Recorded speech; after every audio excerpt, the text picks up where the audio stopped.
Hello, everyone, and welcome to our discussion on multidimensional inequality in the workplace, lessons from South Africa. We're hosting it from the South African LGBT+ Management Forum. Next slide, Luke. So just a brief introduction on our team. We have Farai Moravane, who leads our comms. Her pronouns are she and her. And then myself, Tawang Savata, and I lead tech, and my pronouns are they, them. And then there is Steve Cooney, relationships lead. His pronouns are he, him, followed by Luke Andrews, who is the project coordinator for Sawe. His pronouns are he, him. And finally, Thandi Masuku, who leads our education piece. Her pronouns are she, her. And unfortunately, she couldn't be with us today. So who are we? So we are a South African NGO providing support and benchmarking to major South African companies. So we're a nonprofit based out of Johannesburg. We were founded in 2016. Our main project, or our flagship project, is the South African Workplace Equality Index, or SAWE.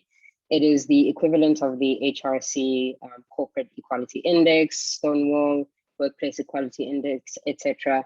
And currently we are the only benchmark in the Middle East and Africa region. We also provide resources and support for companies through the SAWE benchmark, best practice guides that are on our website, and we also facilitate speaker events. We believe that genuine LGBT+ inclusion in the workplace is critical for social and economic inclusion and builds more successful and resilient companies.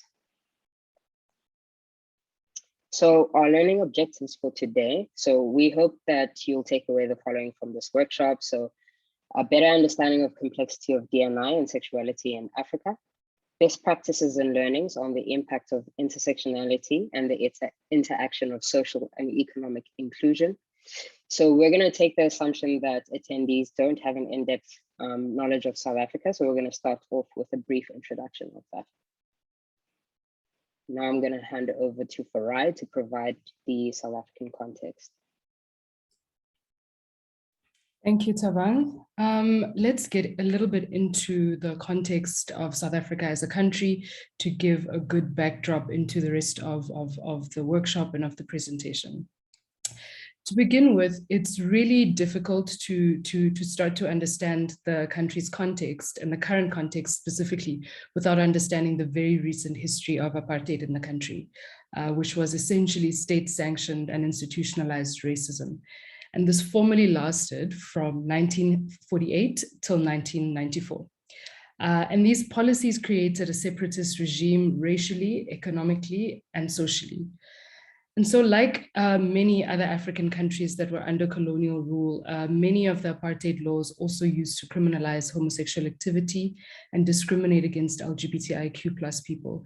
And an example of this in South Africa is the Immorality Act of 1957, which essentially prohibited sexual intercourse between people of different ethnicities.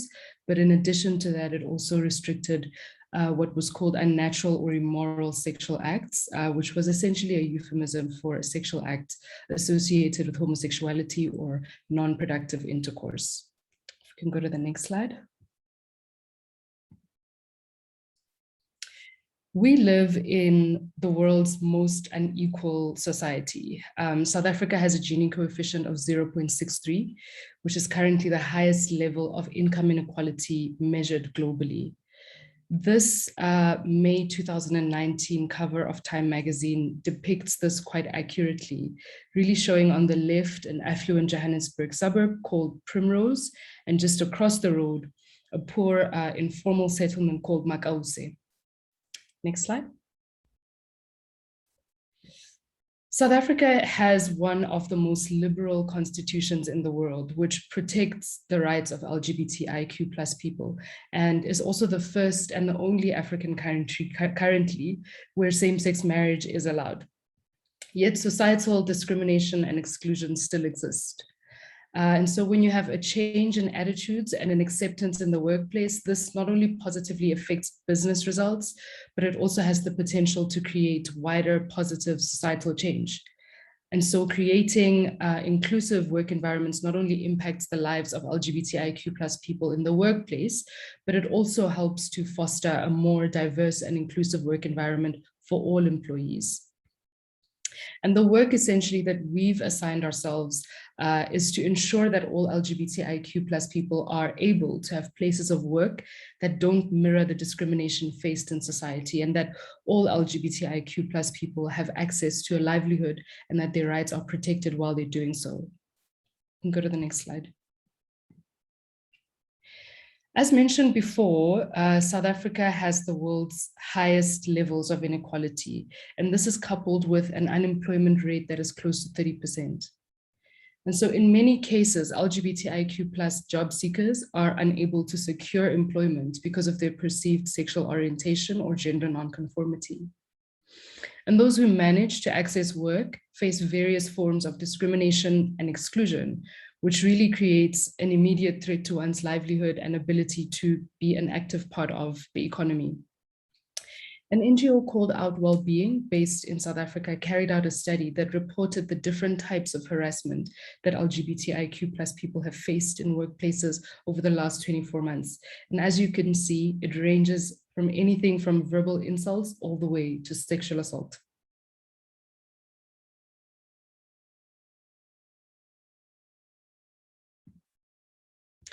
In addition to this, we are also unfortunately starting to see a rise in the killings and sexual violence against LGBTIQ plus people, which is an incredibly concerning trend, coupled together with all of the other socio-political challenges that we've just highlighted that affect LGBTIQ plus people disproportionately.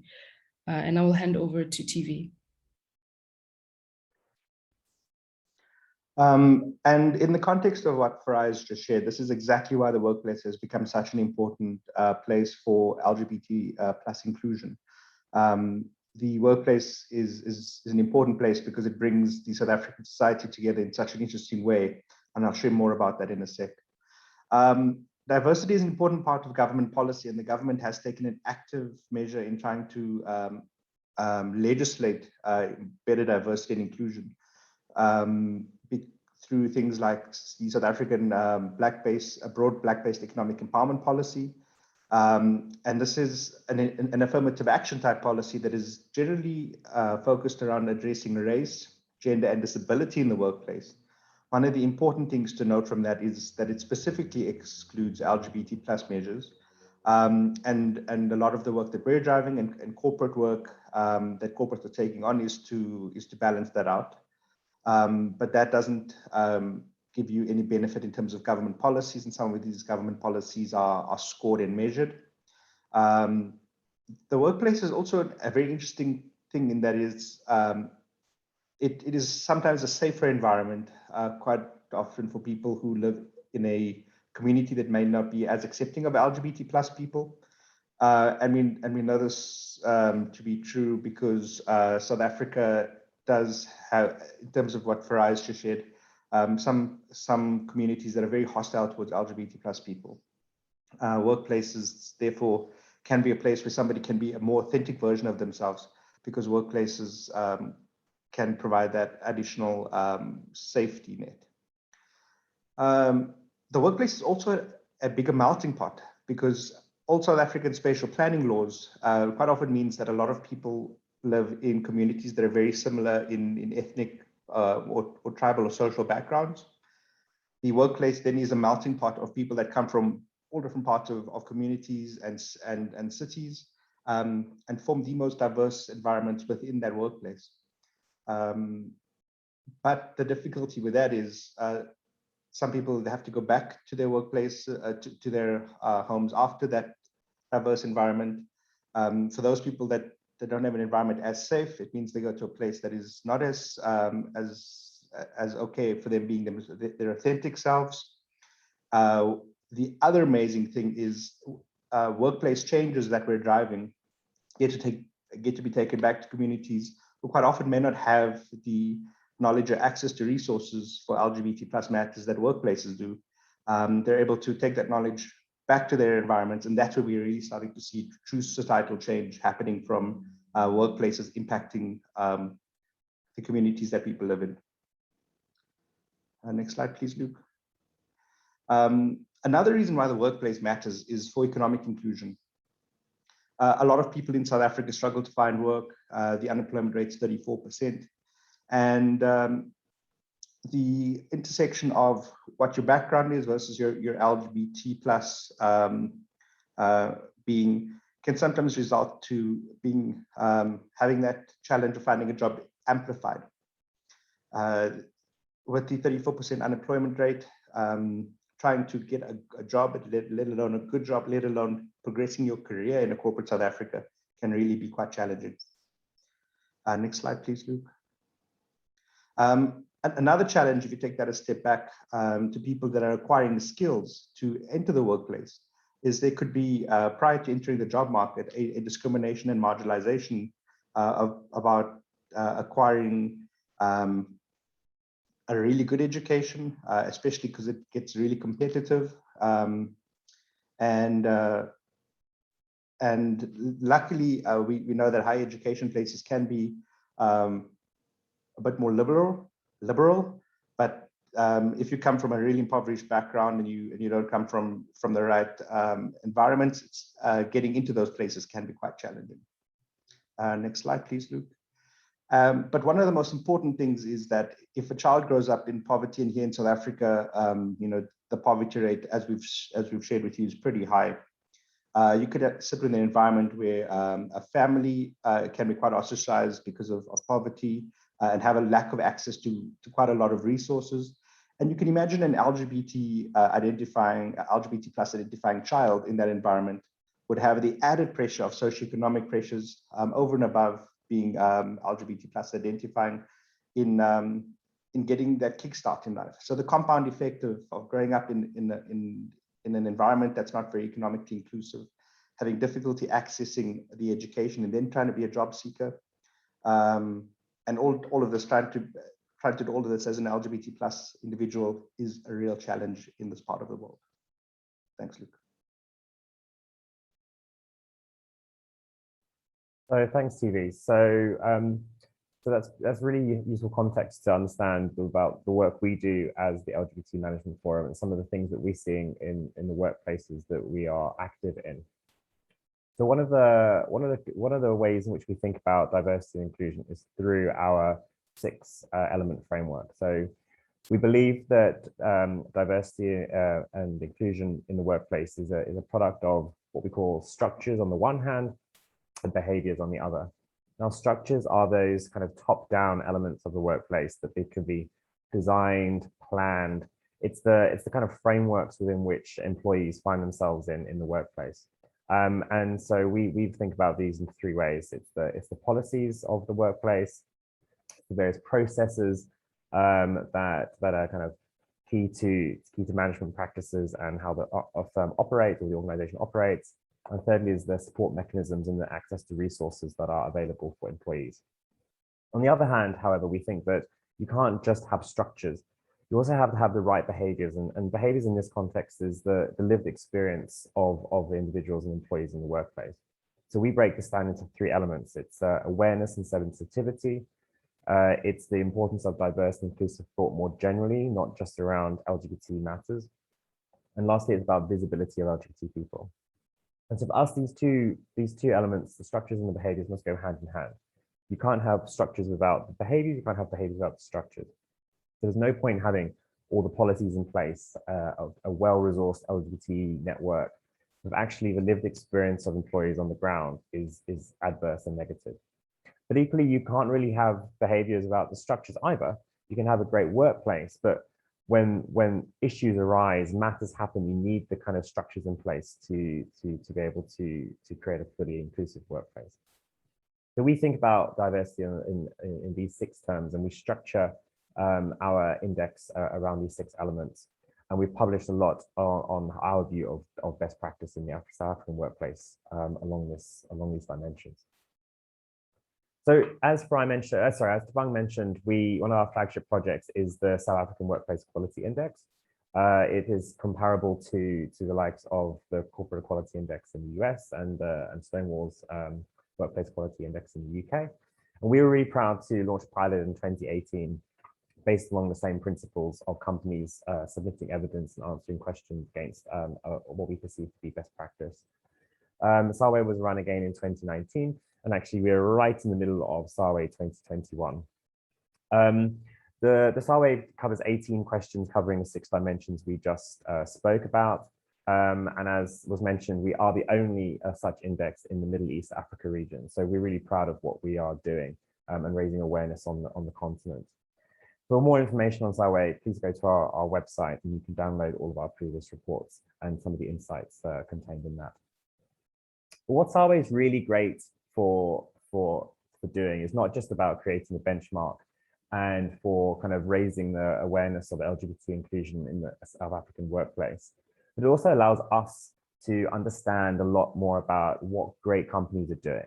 What does best practice look like and what are we seeing on the ground? And we're seeing 3 of our top performing companies in the last few indexes. We are seeing 3 particular characteristics, which are really separating the kind of leading companies from their peers. The first is around the integration of LGBT+ matters with transformation and Black economic empowerment. As Farai and TV have talked about, there is a kind of nationwide legislative set of policies called Black economic empowerment, which is trying to correct the kind of inequalities and injustices of the past. And a lot of that is focused on race and gender. And we strongly believe that actually LGBT needs to be part of the broader conversation in the workplace and not just focused on these more maybe visible aspects of identity. And so there's some of our best companies are integrating the LGBT narrative within conversations around broader transformation and racial diversity and gender diversity. And the various legislated practices and policies and mechanisms that are required by companies in South Africa to be compliant, we are seeing, although they are required to be compliant on the basis of race and gender, we're seeing a lot of the leading companies integrating LGBT into those mechanisms, which is really positive. The second observation is the more progressive companies thinking about how to ensure trans inclusion. This is still a very relatively new topic in South Africa and non-existent in the rest of Africa. We're seeing a lot of progress and kind of change in the Northern Hemisphere, and some of that is beginning to translate into policies in the Southern African context as well. And again, our best performing companies are really kind of actively addressing some of these matters around gender neutral bathrooms, gender neutral policy and gender neutral language and policy, and other such initiatives. Again, a really big differentiator for companies in South Africa. And lastly, we see a lot. One of our kind of 6 dimensions around visibility. So, do people in an organization see people like them in senior roles? And that is important, not just for race and gender, but it is especially important for LGBT because it's arguably a relatively invisible identity. And so some of our best companies in South Africa are really taking this seriously with senior leadership that is not just like known to be LGBT plus or identifying within a small circle, but more openly supporting the cause and speaking out on these issues on public forums. And this is really, really important, not just for taking a stand and kind of establishing the values of a company, but also for those employees in an organization knowing that actually our senior leaders are behind us and I feel supported in this workplace. So on the basis of the conversation so far, we've extracted 5 quite important lessons, which we think are important for a global audience like you today. While we operate in South Africa, we strongly believe that there are some really interesting learnings coming out of South Africa because of the context, because of the complexity that can be applicable for the rest of the world. We don't always believe that best practice flows from north to south. We strongly believe as advocates that actually there are some really key learnings that can flow from south to north and which are useful for all of you here today. So what are those 5 lessons? So the first is to understand that LGBT is just one part of the conversation, that LGBT inclusion must also take in consideration the inclusion of other people and recognize it is not a zero-sum game, but also understanding that there are certain policies and practices that may be intended to support LGBT people that might have variable impact on other employees. And that needs to be considered. The idea of the importance of intersectionality. So writing policy from the perspective of a white middle-class gay man is not necessarily going to have the desired impact on a broader spectrum of people you're hoping to affect change on. The second is related to that, is that LGBT inclusion is part of the conversation on diversity, equity, and inclusion.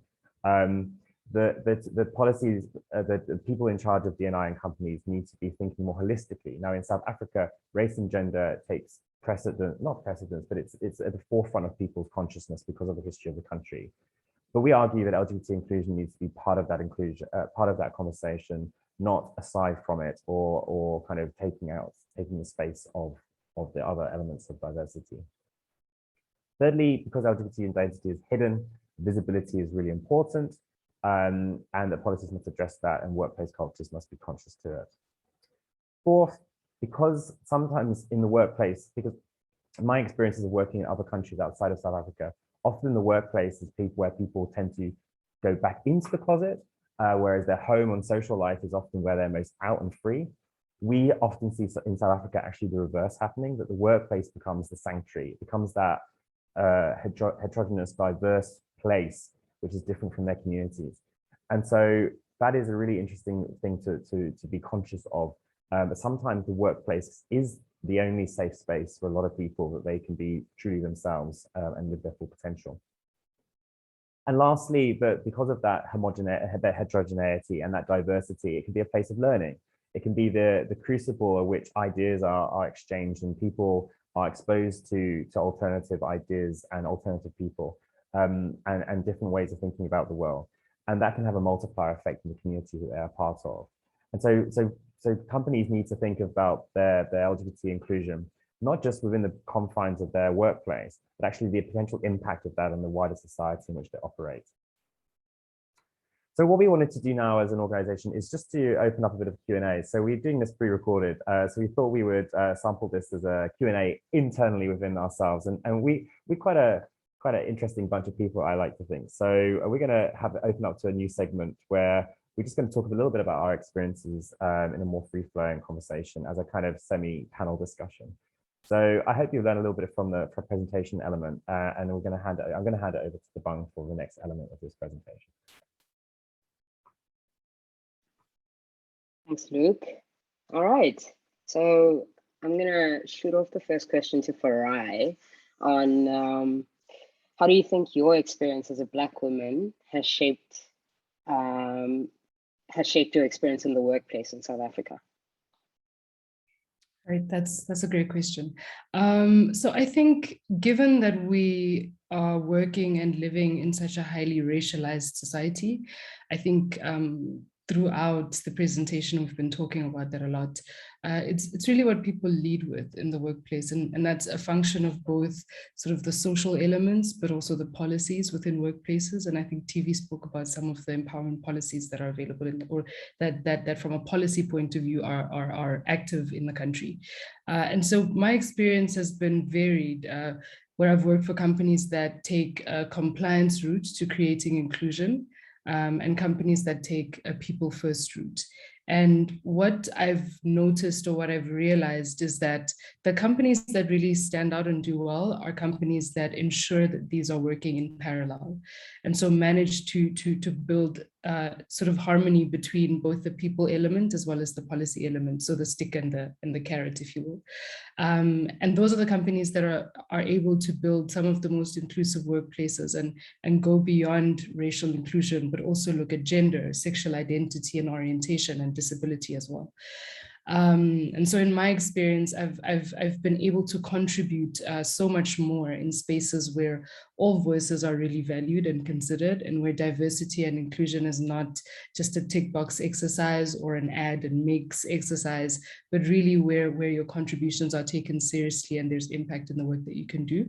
And I've also seen that productivity levels are higher when one's mental capacity is not spent sort of thinking about how best to conceal parts of yourself as well. Yeah. Yeah, some really great points there, Farai, and I resonate with a couple, especially around being able to bring your authentic self to work. I think it leads to a definitely being more productive, because you're not spending so much time thinking about like how to pretend to be another person in the workplace versus who you really are. Thanks for that.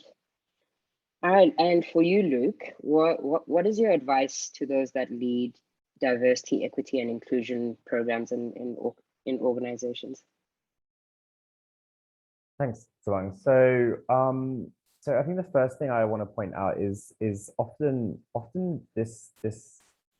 diversity and inclusion, because it's seen as impacting people, it's kind of bucketed as an HR issue. And I don't think that's necessarily the right place it should be sitting. I think diversity, equity, inclusion is a strategic issue, partly because it speaks to the values and moral fiber of a company. And for me, that sits at the most senior levels of an organization. And secondly, because it is also, a business imperative. We know there's lots of studies that show that in many cases, more diverse minds in a room create better outcomes. More companies that embrace diversity and inclusion as a principle tend to perform better. And so it is a business issue as much as it is a people and an HR management issue. And so really it needs to be elevated to being on a strategic agenda rather than just being seen as an HR compliance issue. And for us in South Africa, transformation and diversity and Black economic empowerment is a CEO level issue. So actually the landscape is ripe to bring some of these issues to the very top of organizations, because it affects how they're perceived by outsiders, and it affects their performance, and it affects what's called a BE scorecard, which is important for doing business in the country. So that's the first thing. The second thing is to recognize what is right for your company. So we often talk about best practice. And I sometimes I get a little bit troubled with the term best practice, because what it implies is that you can take a set of practices from one organization, transplant them into another organization, and suddenly the job is done. My argument would be, okay, best practices should be a little bit like your kind of recipe list. We all like to kind of cook off a recipe list. And how many times do we just go slightly rogue with adding a little bit more salt, a little bit more of this ingredient, mixed up with this? I feel like that's how companies should treat best practice when it comes to diversity and inclusion. So to really understand their workforce, understand the kind of pressures, understand the pain points, understand the barriers that are facing people in your organization, and take from that toolbox initiatives and concepts which are right for your organization, and focus your resources and attention to those things that are going to make greatest impact, rather than trying to just replicate what another organization has done and hope for the best. I think it really, and it's no different from how a CEO might set strategy. They don't look to their competitor and say, well, we're just going to do exactly the same as what company A down the road does, and hope that they can somehow replicate the success of that. Rather, they need to think about their market, they need to think about their competition, they need to think about the environment they're in. And this is no different when we talk about diversity and inclusion. So treat best practice a little bit like your toolbox, but not necessarily like a Bible which you must follow letter. There is no magic bullet here.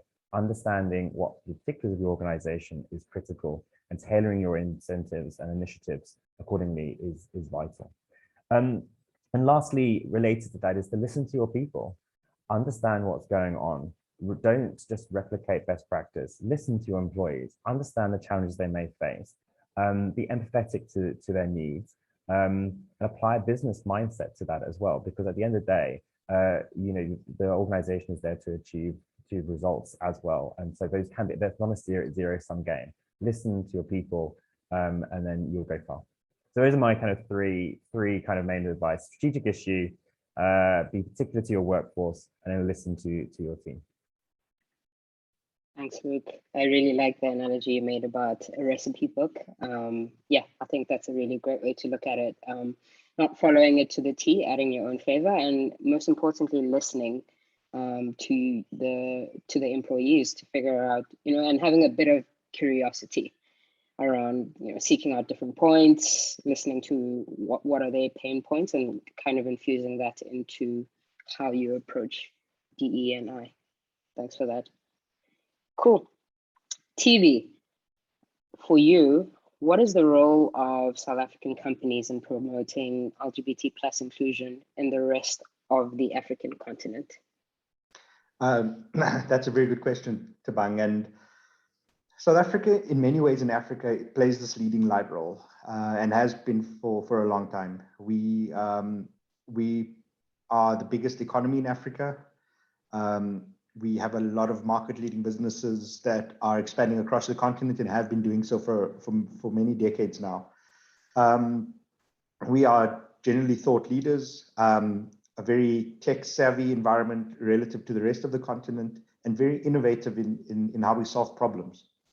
So South African voices are seen and heard across the continent, and quite often very senior levels, very close to governments, because South African multinationals are large. And things like South African media permeate the continent very heavily in terms of our TV channels, the content and media that we produce, music. And from that perspective, we're better known to the rest of the continent than we know the rest of the continent. And also we have platforms that are available. South Africa is also, because of our legislative environment and very LGBT plus, despite what may have shown in the previous slides, relative to the rest of the continent, South Africa is still very LGBT plus friendly. Have a lot of recipes that we can share with the rest of the continent about how we're getting the good things that are coming out right. Things like constitutional protection, things like good governance and policy. And we do know that corporates can impact politicians, and corporates can impact legislation. So there is a very important play that South Africa can make in doing this, and South African corporates, because as one South African CEO said, he respects the laws of the countries that he operates in, but human rights principles are more important to that company, especially where those laws in the countries that they operate in are against human rights. And I'm just ad-libbing a bit, but that was his sentiment. And that was corporate leadership from a very large business that said, we want to be the change in this country that we know should be the right thing, and that's our corporate values. And if that kind of thinking and action can permeate better, what we're seeing is a lot of good things coming together of companies wanting to do the right thing. In those countries where there may be legislation which prohibits it, companies can take a higher moral stand, that being a very calculated decision by the organization for themselves, based on their own principles, based on their vision, based on them understanding what that means for their brand and reputation.